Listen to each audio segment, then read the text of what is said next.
Tarot काम कैसे करता है, क्योंकि इसके पीछे की अगर हम नॉलेज समझ लेते हैं तो ये बेटर काम करेगा।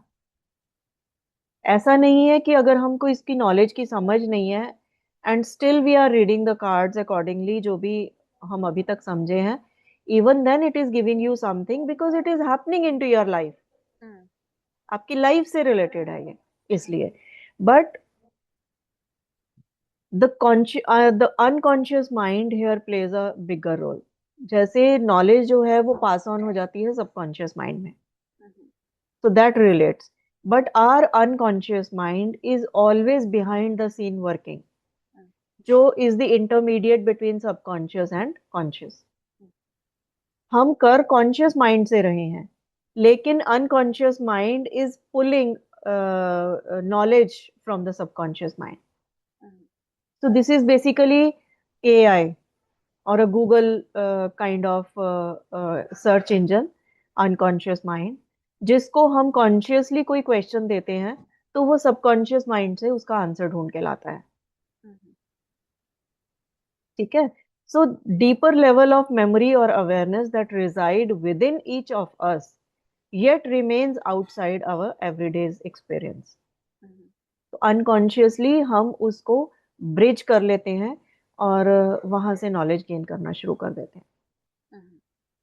Now, our subconscious mind, in a way, is a reflection of universe. हमारा जो कॉन्शियस माइंड है वो तो खाली हम है। हम्म। हम कॉन्शियसली लर्न करते हैं, हम कॉन्शियसली उसको गेन करते हैं नॉलेज को। हम्म। और जो डाइजेस्ट हो जाती है नॉलेज हम उसको पास ऑन कर देते हैं सबकॉन्शियस में, हम्म। और बाकी हम भूल जाते हैं, उसको हम रिकॉल नहीं रखते। Memory is all subconscious. Now what happens, this subconscious mind is actually a reflection of universe, bigger universe, Akashic library. Basically, Akashic library is what? Is the universal knowledge. हम्म। तो जो भी है वो आपस में कनेक्टेड होने से हम not only our own memory but we can pull any kind of knowledge from the universe. Hmm. तो that is the principle behind that. Hmm. Astrology में आपने प्रश्न सुना होगा, हम्म। प्रश्न कुंडली बनाते हैं ना। प्रश्न कुंडली बनाते हैं। हम्म। सो उसमें क्या होता है, प्रश्न कुंडली तो आज की अभी की कुंडली है और एक पर्सन का बर्थ टाइम के हिसाब से कुंडली है, फिर दोनों मैच कैसे होते हैं? Hmm. How can we actually give answer? That is because the rule of moon, role of moon is most important. Hmm. Moon is mind, right. Mind has various levels. Hmm. अब moon जो है वो बहुत fast speedly zodiac में से घूम रहा है, hmm. And this is the nearest to us. Hmm. बाकी सारे प्लैनेट्स फार्दर है, moon is the nearest. Hmm. So इसका इम्पैक्ट हमारे ऊपर सबसे ज्यादा है। तो ये जब 12 साइंस में से या 10 प्लैनेट के साथ इन्फ्लुएंस होता है या एलिमेंट्स के साथ इन्फ्लुएंस होता है, hmm. So that is how we interpret, hmm. That is how our mind is getting interpreted. Hmm. तो हम जिस समय पे जाके, जिस डिविनेशन पर्सन के पास जाके कुछ क्वेश्चन पूछते हैं, हम्म। वो एक यूनिक कॉम्बिनेशन होता है नंबर्स का, हम्म। वो एक पर्टिकुलर एनर्जी का कॉम्बिनेशन होता है, and you are destined to go at that time, and you are destined to open up that particular energy. Hmm. तो हमारा वो पर्टिकुलर एनर्जी ओपन अप हो जाता है।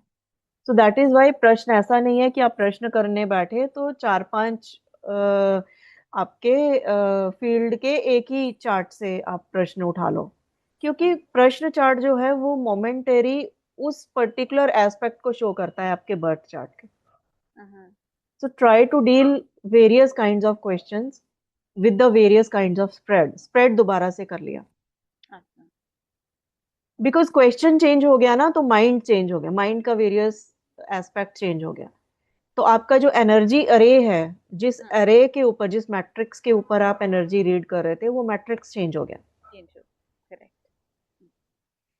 तो एस्ट्रोलॉजी में 12 घर हैं, 12 राशियां हैं, एंड दोज 12 राशिज are equivalent to 360 degrees round zodiac. Now these 360 degrees means 30 degree per sign. अब एक स्टडी एस्ट्रोलॉजी में ऐसी है जो हम 10-10 डिग्रीज के ऊपर करते हैं, विच इज लाइक एक राशि को हमने 3 हिस्सों में बांट दिया, ठीक। विच इज कॉल्ड ड्रैकाना. Hmm. Dracana is the 10 degree sign, 10 degree of each sign. So it means each sign has 3 Dracanas. Correct. So this is called first Dracana, middle Dracana and third Dracana. ठीक। जब हम प्रश्न करते हैं या जब हमारे पास कोई पर्सन आता है D3, D it is called D3, वर्गा chart is Dracana chart. D3 chart means एक राशि को हमने 3 हिस्सों में बांटा है, D/3. D/3। ठीक। So D3 chart has a great importance in answering some question. Why? Because D3 is the giver of past, present, and future information. Is based on your karma theory. अगर हम उसको 3 हिस्सों में बांटते हैं राशि को, तो that becomes our reading for past, present, and future and karma theory. ठीक। Good and bad karmas. हम्म। तो ये जो टैरो है ये हमारे D3 चार्ट के ऊपर बेस्ड है. हाउ? ये जैसे एरीज साइन है, दिस साइन इज एरीज, जहां से 0 से लेके 10 डिग्री तक एरीज का ड्रैकाना है, फिर उसके बाद नेक्स्ट ड्रैकाना है, देन थर्ड ड्रैकाना है, 159 का ड्रैकाना है. एंड इसी तरह हर साइन को हमने 3-3 हिस्सों में बांटा है. Now here it is little bit deeper. Wind seasons भी दिए हैं, elements भी दिए हैं, and you know all that is given in the second picture. Now when we understand this, the minor suit, the major, not the major arcana, but the minor arcana, 4 suits are based on this Dracana. Okay. So we are getting know to the karma theory, to the past, present, future, to all the various combinations which are relating to your prediction. अभी ये आगे जाके they will come together how to apply that, ये अभी basic ही है कि ये क्या बेस है टैरो का भी। आज हम सिर्फ इंट्रो कर रहे हैं. We have not started studying tarot. ठीक। We are just trying to understand what is tarot. ठीक है। तो मैं ये आपको एक बार थोड़ा रिपीट करके बता देती हूँ, आप मुझे बता देना अगर मुझे समझ आया नहीं। सो बेसिकली टैरो जो है वो इंफॉर्मेशन पुल करता है from our subconscious through the unconscious mind, है ना, जो हमने सीखा है उस हिसाब से सारा। एंड जो बेसिस है इसका वो जिस आपने जो प्रश्न बताया था कि प्रश्न हमारा जिस टाइप पे मून हमें इन्फ्लुएंस करता है, प्रश्न कुंडली के हिसाब से हम लोग को देखते हैं। और क्या कहते हैं ईच क्या कहते हैं 12 हाउसेस का यहाँ पर क्या बताया था आपने कि 12 राशिज में डिवाइडेड है। एंड फिर वो जो राशि है उसको हमने D/3 कर दिया, तो बेसिकली हर राशि को 3 में डिवाइड कर दिया। एंड हर राशि जो है हमारा वो 30 डिग्रीज में होता है, तो 3 D/3 कर दिया तो 10-10 डिग्री का जैसे हो गया उस हिसाब से।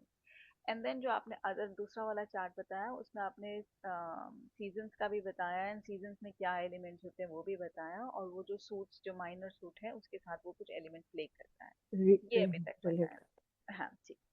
सो these are the basis. So life long आपको ये क्वेश्चंस का सामना करना पड़ता है कि अरे टैरो क्या है, टैरो कैसे काम करता है. People say it's just cards. Somebody out of the blue moon, they just randomly drew some pictures and made a cards. ऐसा नहीं है. Those pictures, those stories, those elements are put in a particular card based on these charts. So there is a full logic behind that, full knowledge behind that. उसको समझने के बाद अगर हम obviously prediction करेंगे तो the best रहेगी. Right. And why this D3 chart? Because D3 chart in astrology deals with our past, present, future and karma theory. ठीक। ठीक। तो हमारे जो हिंदू एस्ट्रोलॉजी चार्ट होता है उसमें भी D3 होता है ना? Yes, yes, yes. And that is a very important chart. We use D3 chart in every case. अच्छा। D1 जो मेन राशि चार्ट है, D3 जो डिवाइड बाय 3 है, और D9 which is divided by 9. मतलब D3 को भी आगे 3-3 हिस्सों में बांट देना. अच्छा।